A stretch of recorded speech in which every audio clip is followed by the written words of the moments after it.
Hello and welcome to another episode of Devo with Doug.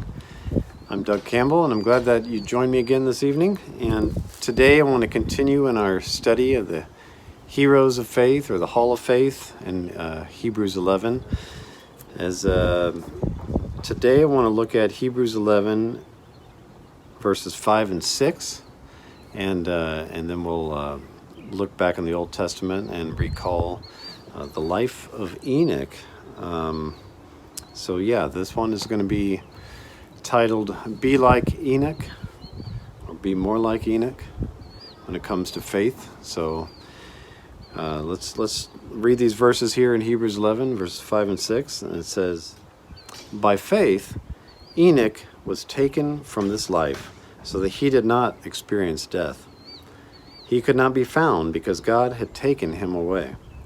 For before he was taken, he was commended as one who pleased God. And without faith, it is impossible to please God, because anyone who comes to him must believe that he exists and that he rewards those who earnestly seek him." All right, we're going to read in Genesis the only other account of Enoch. And there's not a lot written about Enoch. So before we read about Enoch in the book of Genesis, the Enoch that is being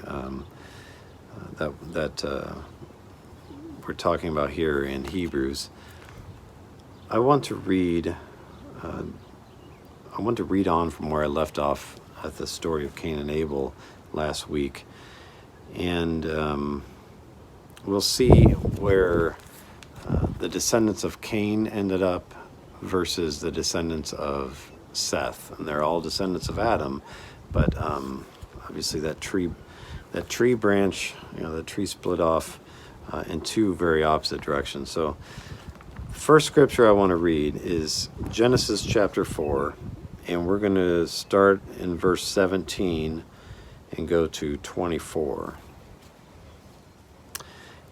"Cain lay with his wife, and she became pregnant and gave birth to Enoch. Cain was then building a city, and he named it after his son Enoch.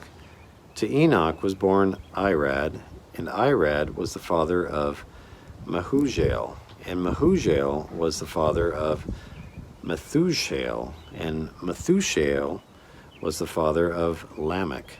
Lamech married two women, one named Ada and the other Zillah.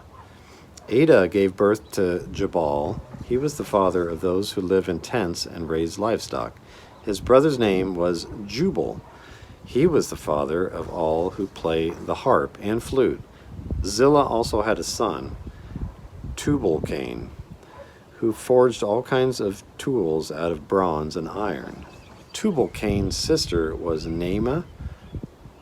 Lamech said to his wives, Ada and Zillah, 'Listen to me, wives of Lamech. Hear my words. I have killed a man for wounding me, a young man for injuring me. If Cain is avenged 7 times, then Lamech 77 times. Okay, so again, I want to stress, especially if you weren't with me on the previous episode, that this is a different Enoch. Cain fathered, a different Enoch. His son Enoch is not the one that we're reading about here in Hebrews. And then this Lamech was he was a seventh, basically the genealogy's seventh in line from Adam, 7 generations down from Adam. Is this Lamech. So I want you to just keep that in mind. And now I want to read the other side of this, the genealogy from Seth. And that actually starts in Genesis chapter 4, right where we left off, starting in verse 25. And we're going to read through Genesis 5, verses all the way to 24. So start in Genesis 4, verse 25, and then go through chapter 5, verse 24. Adam lay with his wife again, and she gave birth to a son and named him Seth, saying, God has granted me another child in place of Abel, since Cain killed him. Seth also had a son and named him Enosh. At that time, men began to call on the name of the Lord. Chapter 5. This is the written account of Adam's line. When God created man, he made him in the likeness of God. He created them male and female and blessed them. And when they were created, he called them man. When Adam had lived 130 years, he had a son in his own likeness, in his own image, and he named him Seth. After Seth was born, Adam lived 800 years and had other sons and daughters. Altogether, Adam lived 930 years, and then he died. When Seth had lived 105 years, he became the father of Enosh. And after he became the father of Enosh, Seth lived 807 years and had other sons and daughters. Altogether, Seth lived 912 years, and then he died. When Enosh had lived 90 years, he became the father of Kenan. And after he became the father of Kenan, Enosh lived 815 years and had other sons and daughters. Altogether, Enosh lived 905 years, and then he died. When Kenan had lived 70 years, he became the father of Mahalalel. And after he became the father of Mahalalel, Kenan lived 840 years and had other sons and daughters. Altogether, Kenan lived 910 years, and then he died. When Mahalalel had lived 65 years, he became the father of Jared. And after he became the father of Jared, Mahalalel lived 830 years and had other sons and daughters. Altogether, Mahalalel lived 895 years, and then he died. When Jared had lived 162 years, he became the father of Enoch. And after he became the father of Enoch, Jared lived 800 years and had other sons and daughters. Altogether, Jared lived 962 years, and then he died. When Enoch had lived 65 years, he became the father of Methuselah. And after he became the father of Methuselah, Enoch walked with God 300 years and had other sons and daughters. Altogether, Enoch lived 365 years. Enoch walked with God. Then he was no more, because God took him away. Enoch was also the seventh generation from Adam, but coming from the line of Seth. So you've got this contrast of Lamech, who was evil. We see how genetics from Cain, that same thing was built into Lamech, and he also murdered innocent men. And now you've got Enoch, coming from the line of Seth from Adam, and this is something that we haven't seen or read in Scripture. There's only one other person, in fact, that we know of in Scripture that did not experience or see death. That was Elijah, the prophet Elijah, and he was also taken by God, taken up in a whirlwind. So what do we have here to go on with Enoch? It says he walked with God. Okay. He walked with God. What does that mean? Well, there's a difference here, in reading all these other these men that we read about here. It all says, they lived, and such and such years, and then they died. And here in verse 21 it says, yes, Enoch had lived 65 years, and then he became the father of Methuselah. And after that, Enoch walked with God 300 years. Okay, so maybe there's just a little bit of reminder here that there's a difference between merely living and walking with God. And now I'm not saying that these other men in this line did not believe in God, did not have faith, and did not walk with God to a certain extent too, because I believe they did, a lot of them. coming from Adam and coming from Seth. But Enoch, there's a difference here. Enoch, you get the sense that he had 100% dedication. He had devotion. And he had his faith was so great that he, after becoming a father, for the next 300 years, he walked with God. Okay, and so you really get the sense that is what God is asking us all to do, to put Him first, and to put all of our hope, all of our trust, all of our faith in Him. Okay, and that's why Enoch is mentioned here in Hebrews chapter 11, is because of that great faith. It says here, once again, by faith Enoch was taken from this life, okay?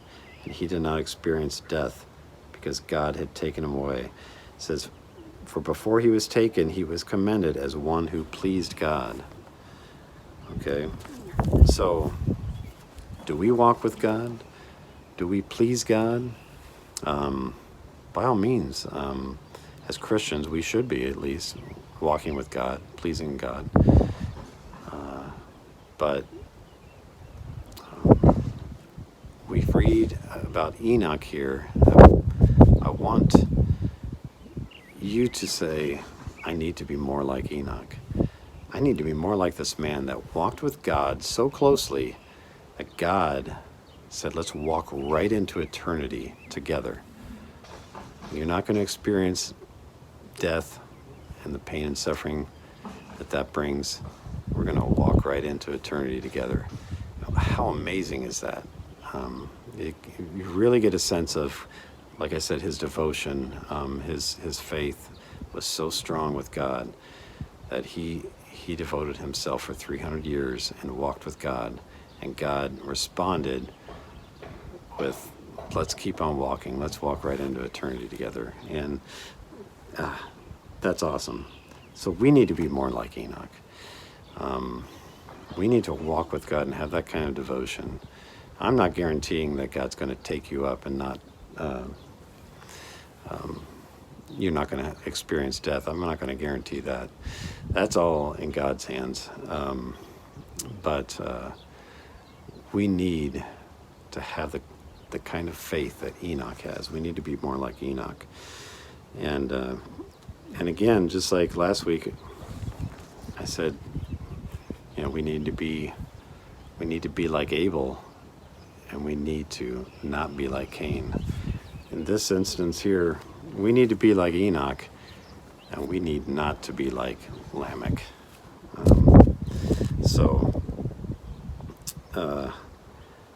There's very little written about Enoch in the scripture, but there is so much to learn from Enoch. So much to learn. So I encourage you to, as I did, I read the scripture over and over, and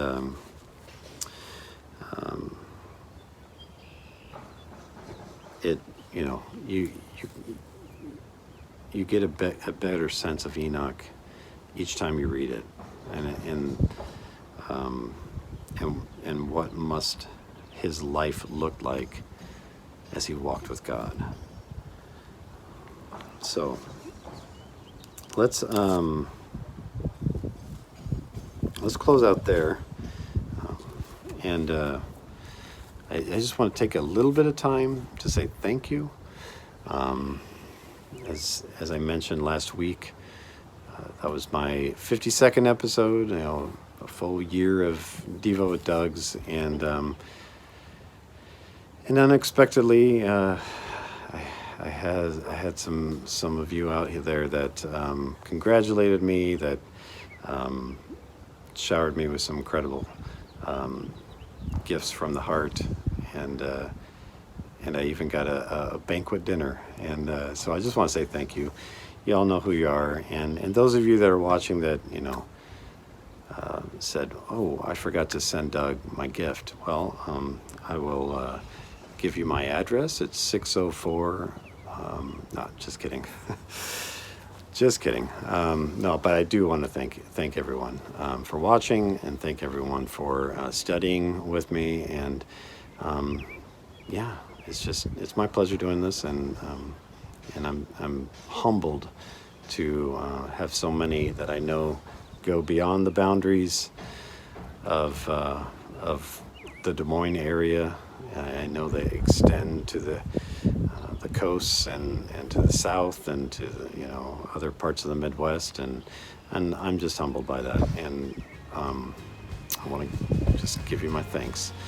That's what I have for y'all today, and have a great one. Grace and peace.